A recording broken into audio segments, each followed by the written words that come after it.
بسم اللہ الرحمن الرحیم۔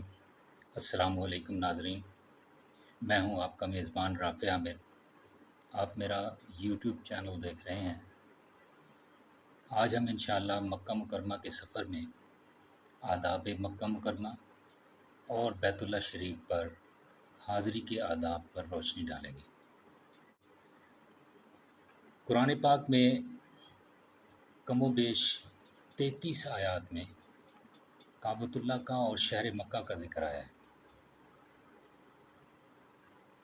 آپ صلی اللہ علیہ وآلہ وسلم کی اسی شہر میں ولادت ہوئی، یعنی یہ وہ شہر ہے جہاں آپ صلی اللہ علیہ وآلہ وسلم جلوہ گر ہوئے، اور آپ صلی اللہ علیہ وآلہ وسلم نے 53 سال حیات ظاہرہ کے یہاں گزارے۔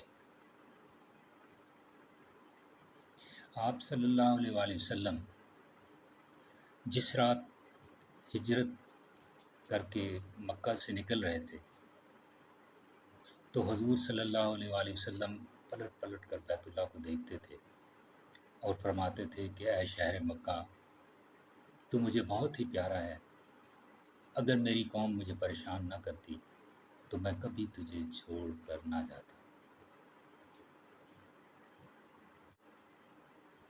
حضرت حسن رضی اللہ تعالیٰ عنہ کے بقول کعبۃ اللہ کے ارد گرد 300 انبیاء کی قبریں ہیں، اور فرمایا کہ زمین پر مکہ مکرمہ کے علاوہ کوئی شہر ایسا نہیں ہے جس کی طرف ہمیشہ کے لیے جنت کے 8 دروازے ہر وقت کھلے رہتے ہوں۔ حجر اسود کے ساتھ جنت سے جو پتھر اترے تھے، ان پتھروں میں وہ پتھر بھی تھا جسے مقام ابراہیم کہتے ہیں، یعنی یہ بھی جنت کے یاقوتوں میں سے ہے۔ اللہ نے قرآن میں کعبۃ اللہ سے متعلق 4 چیزیں بیان فرمائی۔ نمبر 1، کعبۃ اللہ کی اولیت بیان فرمائی کہ روئے زمین پر عبادت کے لیے انسانوں کے لیے سب سے پہلا گھر جو بنایا گیا وہ کعبۃ اللہ ہے۔ نمبر 2، اس گھر کو مبارک گھر کہا گیا ہے، یعنی یہ برکتوں کا سرچشمہ ہے اور کائنات میں ہدایت کا بھی سرچشمہ ہے۔ نمبر 3، اس گھر میں اللہ تعالیٰ کی بڑی بڑی نشانیاں ہیں، اور سب سے نمایاں نشانی مقام ابراہیم ہے۔ نمبر 4، اس گھر کی خوبی یہ ہے کہ جو شخص اس گھر میں داخل ہو جائے اسے امن مل جاتا ہے۔ اللہ نے قرآن مجید میں مکہ مکرمہ کی قسم اٹھائی ہے اور فرمایا کہ قسم ہے اس امن والے شہر کی، یہ حیوانات اور نباتات کے لیے بھی حرم بنا دیا گیا ہے، یعنی مکہ کی سرزمین پر نہ کسی جانور کو مارنا جائز ہے اور نہ کسی درخت کو کاٹنا جائز ہے۔ یاد رہے کہ سارا مکہ مسجد حرام ہے، یعنی مسجد حرام سے مراد پورا مکہ ہے۔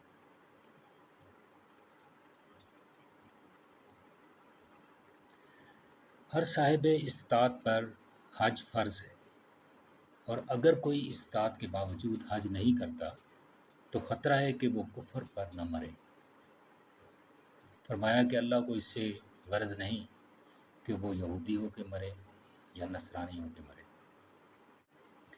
مکہ مکرمہ میں حاضری کا ارادہ ہو اور توفیق نصیب ہو تو انسان ان پوائنٹس کو اپنے ذہن میں رکھے اور ان پر عمل کرے۔ نمبر 1، جسمانی غسل کے ساتھ پاک لباس ہو اور اپنی طرف سے اچھا لباس پہن کر مسجد حرام میں داخل ہو۔ نمبر 2،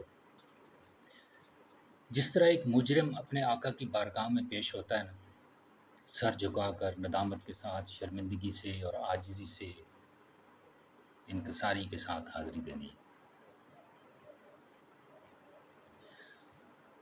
اور جب آدمی خشیت کے ساتھ، عجز و انکساری کے ساتھ ادب و احترام کے ساتھ جتنا یہاں جھکے گا، اللہ جل شانہ اس کو اتنی ہی بلندی عطا فرمائیں گے،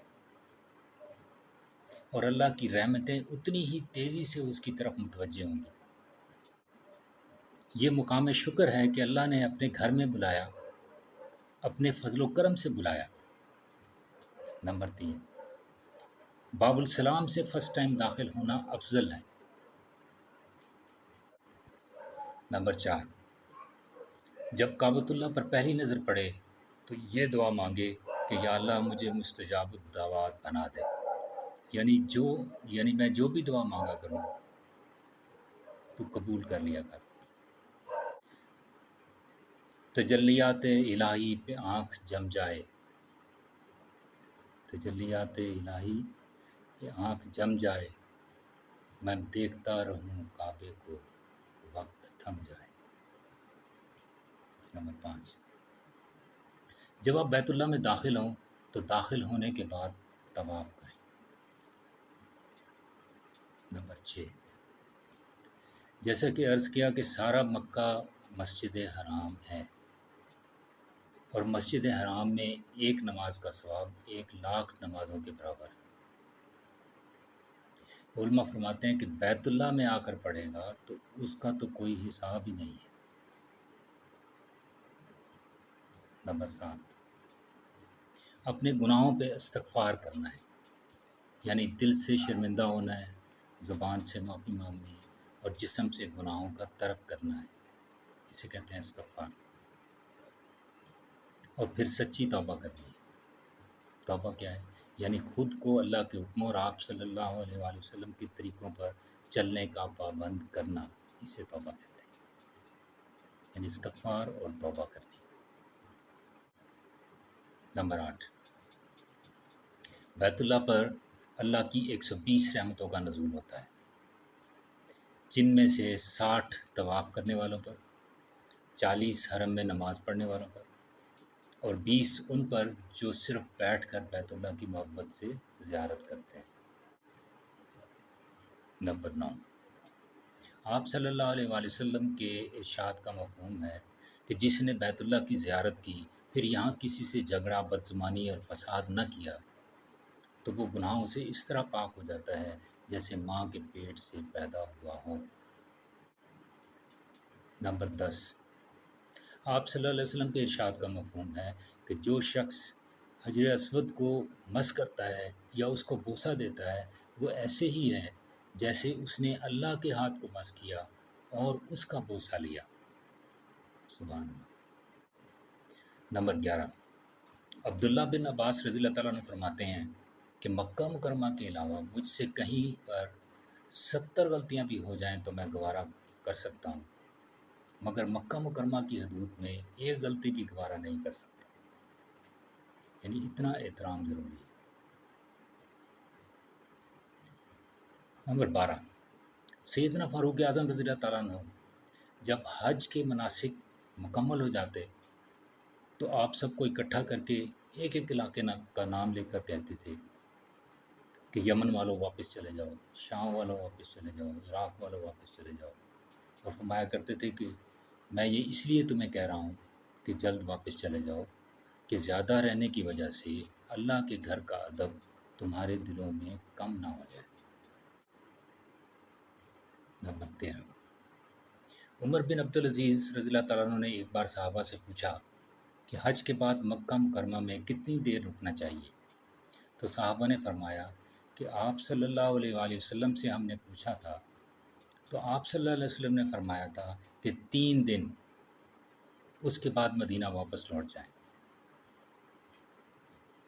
نمبر 14، کعبۃ اللہ کہتا ہے کہ اے جبرائیل، میں اللہ سے بھی کلام کرتا ہوں اور تجھ سے بھی کہتا ہوں کہ جو لوگ یہاں آ کر کھیل کود اور تماشے میں پڑے رہتے ہیں، اگر یہ میری حرمت کو پامال کرنے سے باز نہیں آئیں گے تو میں غصے میں کانپتے کانپتے یوں ہیجان کی کیفیت میں آ جاؤں گا کہ میرا ہر پتھر جس جس جگہ سے لیا گیا ہے پلٹ کر واپس اس جگہ پہ چلا جائے گا۔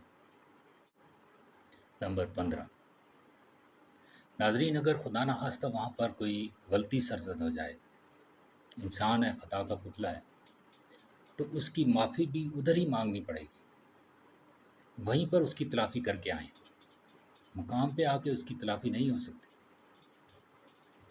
نمبر 16، آپ صلی اللہ علیہ وآلہ وسلم کا امت کا غم وہاں سے لے کر آئیں،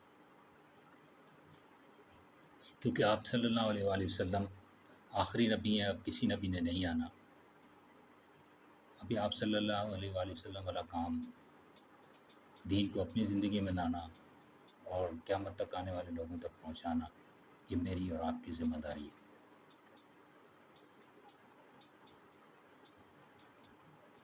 اس لیے یہاں آ کر اپنے دین کے کام میں اضافہ کریں۔ جزاک اللہ۔ ویڈیو اچھی لگی ہو تو چینل کو سبسکرائب کر لیں، ویڈیو کو لائک اور شیئر کر دیں۔